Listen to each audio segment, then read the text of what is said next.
Hello everyone, I am doctor Sangeet Khanwe and welcome to today's episode. आज के episode में हम नेचुरली टेस्टोस्टेरॉन को किस तरह से ऑप्टिमाइज किया जा सकता है इसके बारे में बात करने वाले हैं। अगर आपकी टेस्टोस्टेरॉन लेवल्स लो है तो लो टेस्टोस्टेरॉन के कुछ सिम्टम्स आपने एक्सपीरियंस किए होंगे, जैसे low energy, low libido, decreased motivation and focus, और मोस्ट इंपॉर्टेंट जिसके लिए मैक्सिमम लोग ये वीडियो देख रहे हैं, that is losing muscle and gaining fat. और लो टेस्टोस्टेरॉन की वजह से ओस्टियोपोरोसिस भी हो सकता है, जिसकी वजह से आपके बोन्स कमजोर होने लगते हैं। सो आज हम काफी सारे लाइफस्टाइल मॉडिफिकेशंस एंड टूल्स के बारे में डिस्कस करेंगे जो काफी इफेक्टिवली आपके टेस्टोस्टेरॉन लेवल्स को इंक्रीज कर सकते हैं। Testosterone males as well as females में काफी इंपॉर्टेंट हार्मोन है। मेल्स में secondary sexual characteristics as well as muscle growth के लिए टेस्टोस्टेरॉन जरूरी होता है। मसल्स में टेस्टोस्टेरॉन का एनाबॉलिक इफेक्ट होता है। वो अमीनो एसिड अपटेक और प्रोटीन सिंथेसिस को बढ़ाता है, और साथ ही कॉर्टिसोल की वजह से जो प्रोटीन डिग्रेडेशन की प्रोसेस होती है उसे भी रोक देता है। हाइयर बॉडी फैट, एज, खराब nutrition, stress, sleep deprivation and alcohol intake, ये कुछ मोस्ट इंपॉर्टेंट फैक्टर्स है जो टेस्टोस्टेरॉन लेवल्स को काफी खराब तरीके से अफेक्ट करते हैं। टेस्टोस्टेरॉन लेवल्स को नेचुरली इंक्रीज करने के लिए हमारे पास कई टूल्स है, जैसे sleep, resistance training, endurance training, nutrition as well as supplements, जो काफी पावरफुली आपके टेस्ट लेवल्स को इंक्रीज कर सकते हैं। हम इन सभी चीजों को कवर करेंगे। हम सभी में, males as well as females में, टेस्टोस्टेरॉन ऑलरेडी प्रेजेंट होता है, और दोनों में टेस्टोस्टेरॉन जरूरी होता है muscle size and strength increase करने के लिए, बोन डेंसिटी बढ़ाने के लिए, और libido as well as mood and energy levels को हाई रखने के लिए। टेस्टोस्टेरॉन लेवल्स को इंक्रीज करने के लिए आपको पहले ये पता होना चाहिए कि टेस्टोस्टेरॉन प्रोड्यूस कहाँ से होता है। Of course majority of testosterone आपकी टेस्टिस प्रोड्यूस करती है, बट आपके किडनी के ऊपर जो एड्रिनल ग्लैंड्स होते हैं वो भी स्मॉल अमाउंट में टेस्टोस्टेरॉन प्रोड्यूस करते हैं। Across the life span testosterone levels fluctuate होती है। प्यूबर्टी के पहले हमारी टेस्टोस्टेरॉन लेवल्स लो होती है। प्यूबर्टी के वक्त टेस्टोस्टेरॉन लेवल्स एकदम स्काई रॉकेट होती है। उसके बाद कुछ सालों के लिए वो मेंटेन रहती है और फिर वो ग्रेजुअली डिक्लाइन होने लगती है। प्यूबर्टी स्टार्ट होती है जब आपके ब्रेन में जो हाइपोथैलेमस है वो जीएनआरएच नाम का एक हार्मोन बनाने लगता है। जीएनआरएच यानी गोनाडोट्रोपिन रिलीजिंग हार्मोन आपके पिट्यूटरी ग्लैंड में जाता है और उसे स्टिमुलेट करता है एलएच एंड एफएसएच रिलीज करने के लिए। एलएच यानी ल्यूटिनाइजिंग हार्मोन आपके टेस्टिस में जाता है और उन्हें ट्रिगर करता है टेस्टोस्टेरॉन बनाने के लिए, और एफएसएच यानी फॉलिकल स्टिमुलेटिंग हार्मोन आपके टेस्टिस को ट्रिगर करता है स्पर्म प्रोड्यूस करने के लिए। और बॉयज में जनरली प्यूबर्टी होती है 9 साल से लेकर 14 साल की उम्र तक। बॉयज गर्ल्स के कंपैरिजन में 2 साल लेट प्यूबर्टी हिट करते हैं। सो प्यूबर्टी में टेस्टोस्टेरॉन लेवल सिग्निफिकेंटली हाई होती है, और 18 या 20 साल की उम्र में टेस्टोस्टेरॉन अपने पीक लेवल पर होता है। करंट डेटा ये सजेस्ट करता है कि 30 साल की उम्र के बाद टेस्टोस्टेरॉन लेवल्स हर साल 1% से डिक्रीज होती है। सभी मेल्स में ये लेवल्स इतनी डिक्रीज नहीं होती। इनफैक्ट ऐसे कई एग्जांपल्स है कि ओल्ड एज मेल्स यानी 70-75 साल के मेल्स में भी 18 साल के मेल जितनी टेस्टोस्टेरॉन लेवल्स देखी गई है।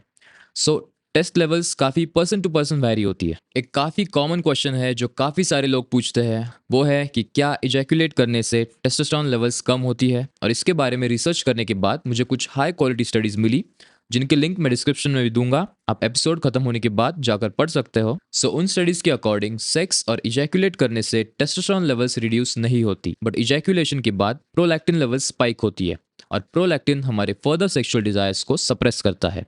यानी इजैकुलेशन के इमीडिएटली बाद आपके जो भी सेक्सुअल डिजायर्स होते हैं वो सप्रेस हो जाते हैं, और वो कितनी देर के लिए सप्रेस रहेंगे ये प्रोलैक्टिन लेवल्स पर डिपेंड करता है।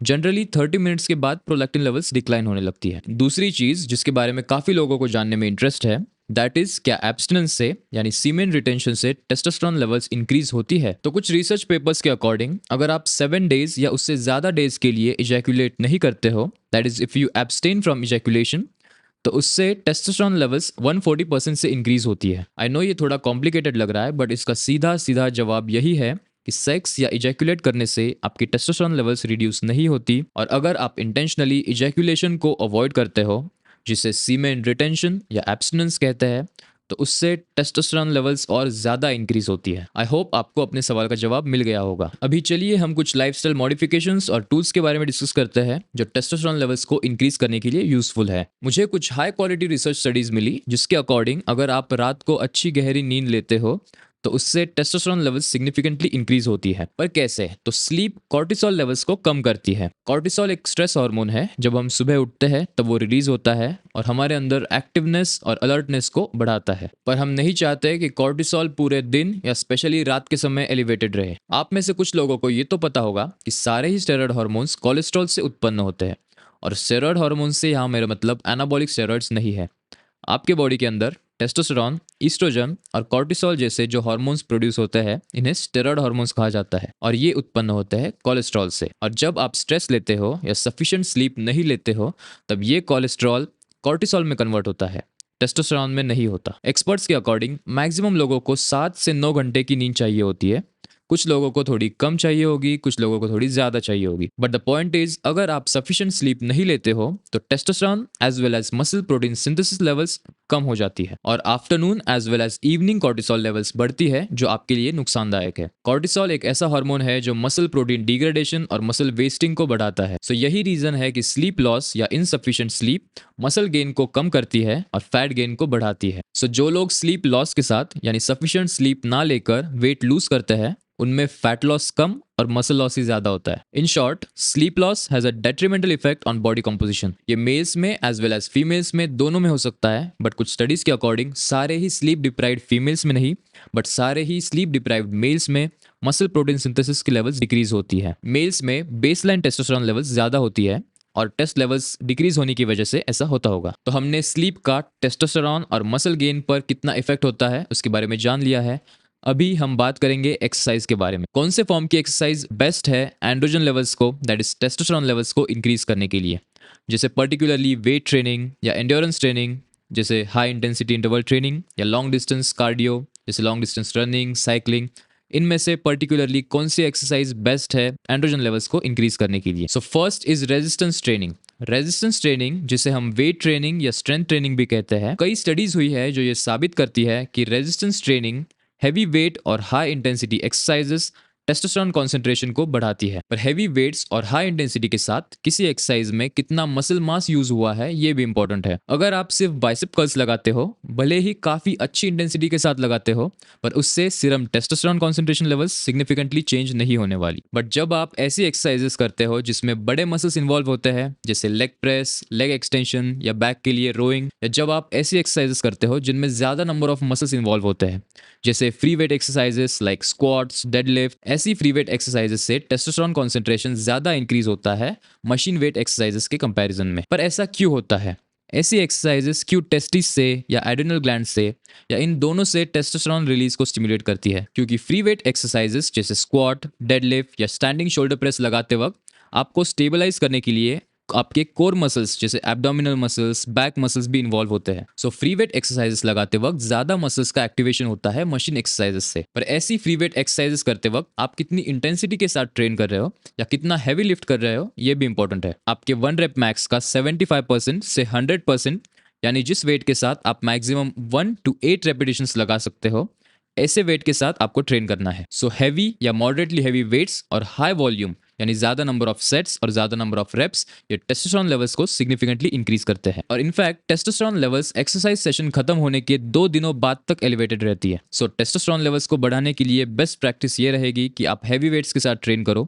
और हैवी वेट्स के साथ ट्रेन करते वक्त आपको एब्सोल्यूट फेलियर तक जाने की जरूरत नहीं है। हो सकता है कि इससे आपके टेस्ट लेवल्स आप जितने चाहते हो उतने ना बढ़े, पर पहले जो आपके बेसलाइन टेस्ट लेवल्स थे उनसे तो डेफिनेटली काफी इंप्रूव होंगे। दूसरे टाइप की एक्सरसाइज है एंड्योरेंस ट्रेनिंग यानी कार्डियो। एंड्योरेंस ट्रेनिंग यानी रनिंग और साइकिलिंग जैसे कार्डियो एक्सरसाइजेस जिन्हें करते वक्त आपकी ब्रीदिंग और हार्ट रेट एक सस्टेन्ड पीरियड ऑफ टाइम के लिए इंक्रीज होते हैं, ऐसी एंड्योरेंस एक्सरसाइजेस से भी आपकी टेस्टोस्टेरोन लेवल्स पर पॉजिटिव इफेक्ट पड़ता है। पर सिर्फ हाई इंटेंसिटी कार्डियो करने पर, लो इंटेंसिटी कार्डियो जैसे लॉन्ग डिस्टेंस मैराथन रनिंग से टेस्टोस्टेरोन लेवल्स पर पॉजिटिव इंपैक्ट नहीं पड़ता, इनफैक्ट वो कम हो सकती है। High intensity training means 90 to 100% of your VO2 max.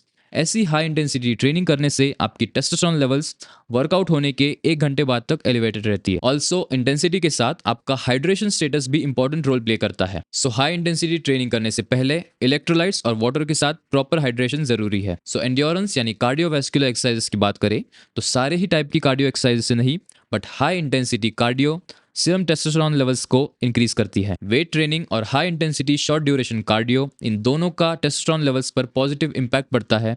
But आप में से काफ़ी लोगों का ये सवाल होगा कि आपको वेट ट्रेनिंग पहले करनी चाहिए या कार्डियो पहले करना चाहिए। अगर आप कार्डियो एक्सरसाइजेस पहले करते हो और वेट ट्रेनिंग बाद में करते हो तो उससे टेस्टोस्टेरोन लेवल्स घटती है। इसलिए अगर आप टेस्टोस्टेरोन लेवल्स को ऑप्टिमाइज करना चाहते हो तो वेट ट्रेनिंग पहले और कार्डियो टाइप एंड्योरेंस ट्रेनिंग बाद में करना बेहतर होगा। अगर आप कार्डियो और वेट ट्रेनिंग 2 अलग अलग दिनों पे करने वाले हो फिर तो कोई बात नहीं है, पर अगर आप इन्हें एक के बाद एक उसी सेम डे पर करने वाले हो, उसी सेम वर्कआउट सेशन में करने वाले हो, तो पहले वेट ट्रेनिंग करनी है और फिर कार्डियोवैस्कुलर ट्रेनिंग करनी है। ज्यादातर ओवरवेट और ओबीज लोगों में लो टेस्टोस्टेरोन का कारण खराब डाइट और एक्सेस बॉडी फैट होता है। ऐसे लोगों के लिए हाइपोकैलोरिक डाइट यानी कैलोरिक डेफिसिट में खाना काफी इफेक्टिव है टेस्टोस्टेरोन लेवल्स को इंक्रीज करने के लिए। वेयरएज जो लोग पहले से काफी लीन है, उनमें hypocaloric diet that is calorie deficit में खाने से टेस्टोस्टेरोन लेवल्स और रिड्यूस होती है। सो अगर आपका बॉडी फैट ज्यादा है तो कैलोरी डेफिसिट में खाने से आपको फायदा होगा टेस्टोस्टेरोन लेवल्स को बढ़ाने के लिए, और अगर आप लीन हो तो मेंटेनेंस या कैलोरी सरप्लस में खाने से आपको फायदा होगा। टोटल कैलोरी इंटेक के साथ साथ आपको अपने फैट इंटेक पर स्पेशल ध्यान देना चाहिए, क्योंकि फैट और कोलेस्ट्रॉल से ही आपके बॉडी में सारे स्टेरॉयड हार्मोन्स बनते हैं, टेस्टोस्टेरोन भी। सो आपको एकदम लो फैट डाइट भी फॉलो नहीं करनी है। जो आपका डेली कैलोरी इंटेक है उसके अगर 20% से भी कम अगर आप फैट खाते हो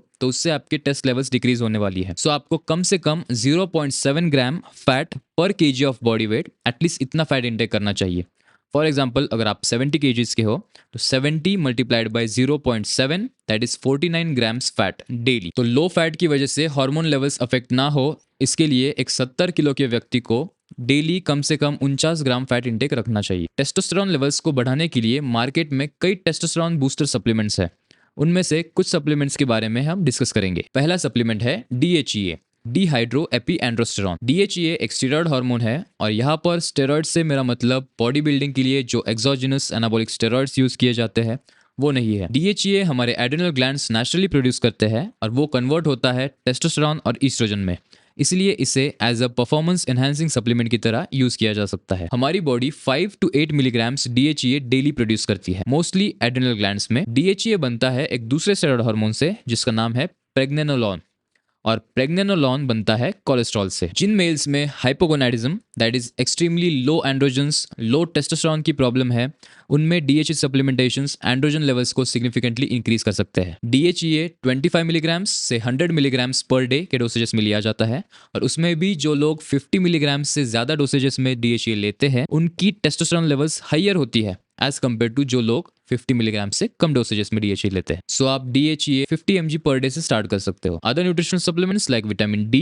zinc, magnesium have a positive effect on serum testosterone levels. 3000 IUs that is international units per day vitamin D supplementation increases serum testosterone levels. ये जानना भी जरूरी है कि विटामिन D सप्लीमेंटेशन से टेस्टोस्टेरोन सुपरा फिजियोलॉजिकल लेवल्स में इंक्रीज नहीं होने वाला, और ऐसा भी नहीं है कि अगर आप एक्सेस विटामिन D सप्लीमेंटेशन लेते हो तो उससे टेस्टोस्टेरोन लेवल्स भी बढ़ती रहेगी। So moderate level supplementation is enough. Vitamin D के बाद बात करते हैं ZMA सप्लीमेंटेशंस के बारे में। ZMA सप्लीमेंट्स में zinc aspartate, magnesium aspartate and vitamin B6 होता है। ZMA पर जो स्टडीज हुई है उनमें से कुछ स्टडीज ये दिखाती है कि ZMA सप्लीमेंट्स लेने से एथलीट्स में टेस्टोस्टेरोन लेवल्स, मसल स्ट्रेंथ और पावर इंक्रीज होती है, पर कुछ स्टडीज इस बात को सपोर्ट नहीं करती। जिंक आप 25 milligrams to 50 milligrams per day ले सकते हो अगर आप में जिंक की डेफिशिएंसी है। मैग्नीशियम का रेकमेंडेड डोसेज है 300 to 400 मिलीग्राम्स पर डे। आपको जिंक और मैग्नीशियम सप्लीमेंट लेने से ज्यादा बेनिफिट नहीं होने वाला अगर आपके जिंक और मैग्नीशियम लेवल्स ऑलरेडी एडिक्वेट है। सो अगर आप में विटामिन D,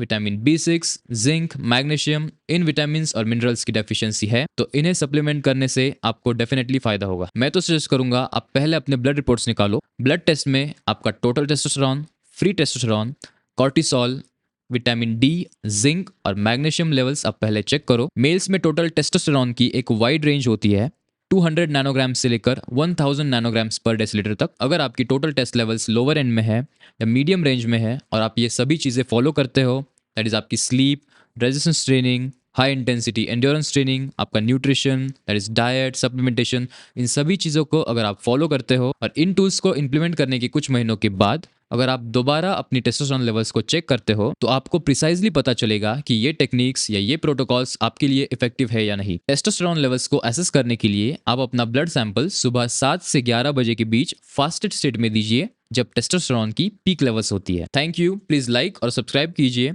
और कमेंट भी कीजिए। प्लीज कमेंट और लाइक जरूर करना क्योंकि उससे यूट्यूब की एल्गोरिदम वीडियो को ज्यादा से ज्यादा लोगों को जिन्हें ये कंटेंट पसंद आ सकता है उन लोगों तक पहुंचाती है। इससे हमारे इस चैनल को ग्रो होने के लिए सच में काफी हेल्प होगी। सो अगर आप ये कंटेंट एंजॉय कर रहे हो, आपको ये यूजफुल लग रहा है तो प्लीज सपोर्ट जरूर करना। इसी के साथ साथ आप हमें बाकी सोशल मीडिया प्लेटफॉर्म्स पर जैसे इंस्टाग्राम पर भी फॉलो कीजिए। At last thank you so much for watching और जल्दी मिलते हैं अगले एपिसोड में।